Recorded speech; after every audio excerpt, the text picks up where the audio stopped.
गेल्या वर्षभरात मराठी कलासृष्टीने अनेक हिरे गमावले आहेत।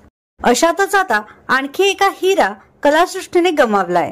तर हे कलाकार आहेत मराठी प्रेक्षकांना आपल्या गायनाने मंत्रमुग्ध करणारे मुकुंद फणसळकर। नुकतंच त्यांचं दुःखद निधन झालं आहे। मुकुंद यांनी नक्षत्रांचे देणे या कार्यक्रमातून प्रेक्षकांना आपल्या आवाजाची भुरळ पाडली होती।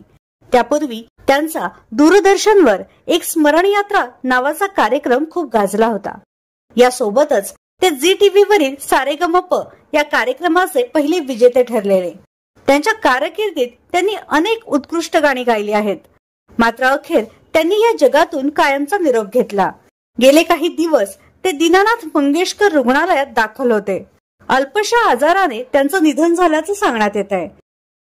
तर आपल्या चॅनलच्या परिवारातर्फे गायक मुकुंद फणसळकर यांच्या आत्म्यास शांती लाभो हीच ईश्वरचरणी प्रार्थना।